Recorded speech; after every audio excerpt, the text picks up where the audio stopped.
किभली थिला rescue operation Chhattisgarh Janjgir चंपा जिला फिरिड गाँव में 80 फुट रे बोरवेल भितर खसी पड़ा 10 वर्षर बालक राहुल को उद्धार पई सबू कल बल कौशल एकाठी करी जीजान लगे देथिले मिलित रेस्क्यू टीम। सोमवार राति सुधा रेस्क्यू टीम राहुल पाखरे पहुंची सारी तेबे राहुल और रेस्क्यू टीम मध्य दूरता थिला मात्र कई इंचर हेले से कई इंचर दूरता अतिक्रम करने रेस्क्यू टीम पई थिला कठिन व्यापार कारण एक शक्त पथुरिया चट्टाण ही साजिथिला बड़ प्रतिबंधक।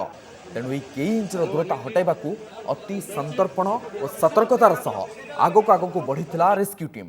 ऑपरेशन शेष दिन में गतकाली शेष मुहूर्त में सामिल होइतिला सेना, एनडीआरएफ, एसडीआरएफ और अन्य एजेन्सीर मिलित टीम अनवरत ऑपरेशन को बल जोगाइथिले सेनार वरिष्ठ और अभिज्ञ टीम। ऑपरेशन में मोट 150 अधिकारी नियोजित होइथिले। जिलापाल, अतिरिक्त जिला मजिस्ट्रेट और एसपी नेतृत्व में 500 अधिक कर्मचारी को नहीं चलता यह ऑपरेशन। राहुल फसी रही बोरवेल गात भितर जलपतन बढ़ी नजिबा लगी स्थानीय अंचल समस्त बोरवेल पॉइंट गुड़ी को खोली दि जाइथिला। रेस्क्यू ऑपरेशन नेतृत्व नेउथबा जिलापाल और एडीएम उभय सिविल इंजीनियर होइतबारु सेमानक अभिज्ञता को भरपूर उपयोग करथिले रेस्क्यू टीम। शेष में 104 घंटार ऑपरेशन पर पत्थर चट्टाण काटी राहुल को सुरक्षित भावे बोरवेल भितरु उद्धार कर दिया। हमने सर्वप्रथम सबसे पूरे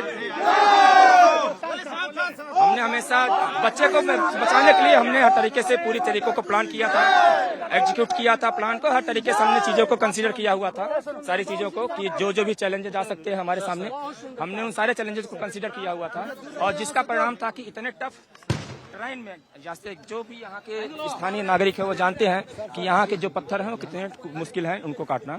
और हमने उन सारी चीजों को नेगोशिएट करते हुए बच्चे को सकुशल निकाला।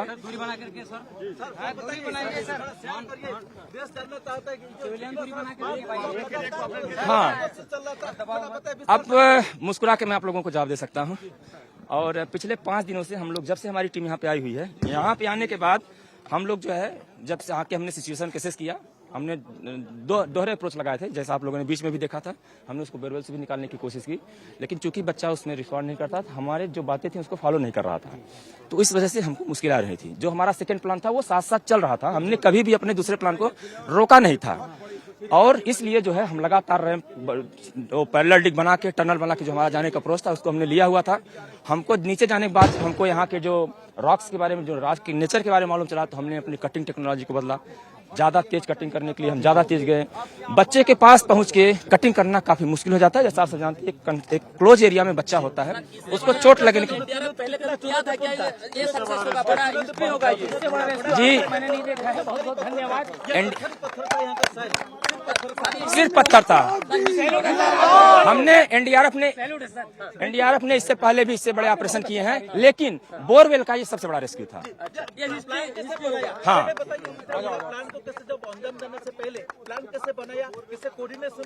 हाँ, प्लान जो था हमारा जिलाधिकारी महोदय के साथ लगातार समन्वय बना हुआ था।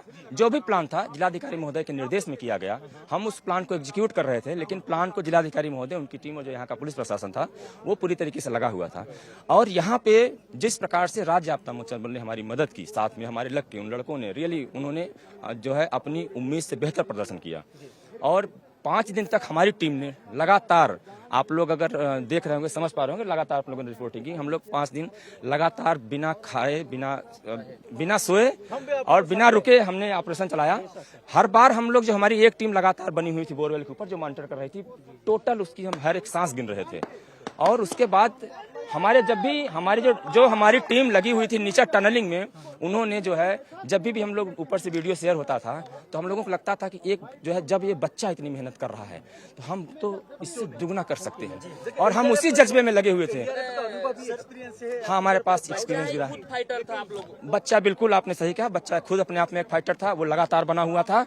और अंतिम तक जो है हम लोग हमने उसके पास पहुंचे। हम ये हो जज्बे की जीत हुई, मैं इस बात को मानूंगा।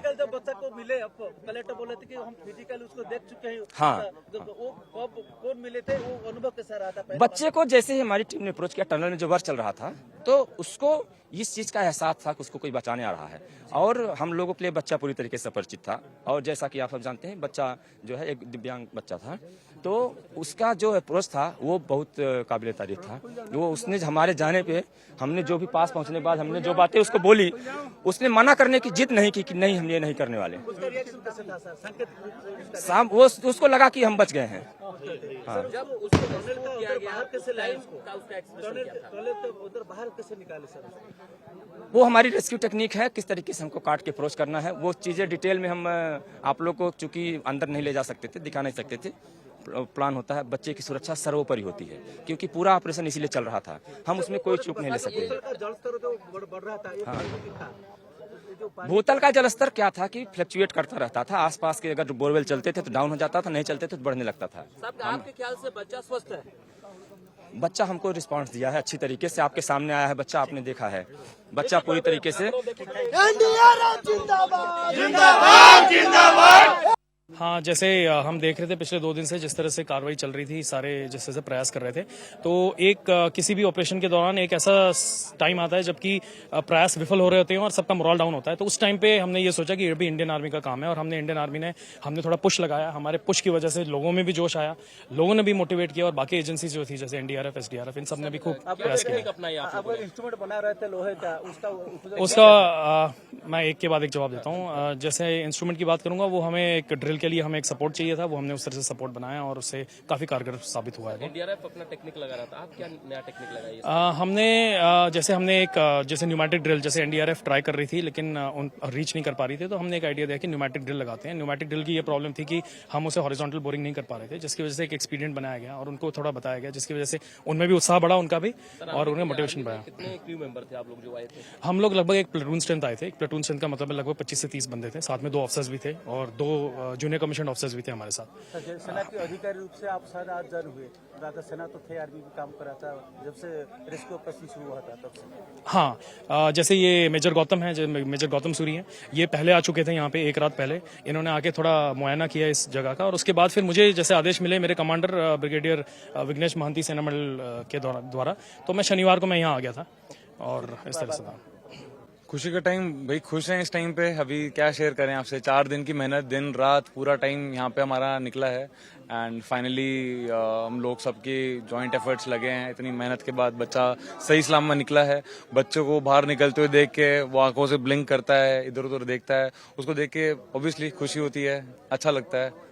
कोऑर्डिनेशन कैसे रहता था, क्योंकि मल्टीपल डिपार्टमेंट से एंगेज थे, जैसे कि एसडीआरएफ थे, एनडीआरएफ, जिला प्रशासन, पुलिस प्रशासन, आर्मी, जी। आपका बीच में कैसे कोऑर्डिनेशन कैसे था? जी, अगर सब एम तो ऑब्जेक्टिव था कि जब एम एक कॉमन होता तो उसमें कोऑर्डिनेशन सब हो ही जाता है, तो सबका फोकस एक ही था कि बच्चों को सही सलामत जल्दी से जल्दी बाहर निकाला जाए।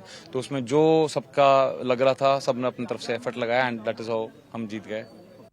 ये मैं ऐसे शेयर करूंगा, ये मेरे साथ जो टीम के लोग हैं जिनके चेहरे में आप मुस्कान देख सकते हैं, जो गुम था, ये खुशी को प्रदर्शित करने का सबसे बेहतर तरीका हो सकता है। मैं आपको भी धन्यवाद इसलिए कहना चाहूँगा कि उड़ीसा के लोग इतनी बड़ी संख्या में हमसे जुड़े रहे, इस अभियान को आप लगातार वहाँ दिखाते रहे। लोगों ने अलग अलग जगहों पे ट्वीट करके मुझ तक खुद इस बात की जानकारी आई है, सभी ने दुआएं दी, और आप सभी की दुआओं की बदौलत ये अभियान सफल हुआ है। ये जो पूरा जब प्लानिंग जब किया, ये तो बहुत बड़ा चुनौती था, क्योंकि रॉकी था, जो वहाँ का मिट्टी नहीं था, कुछ सैंड नहीं था, पूरा हार्ड स्टोन। देखिए, ये किसी भी चुनौती के लिए सबसे बड़ी जो बात होती है वो होती है उस चुनौती में लगने वाले तमाम संसाधन, उसके जो प्लस है माइनस है, इसका आकलन करना। हमने उस चीज़ को समय पे किया, क्योंकि समय इस पूरे मामले में सबसे बड़ा फैक्टर था।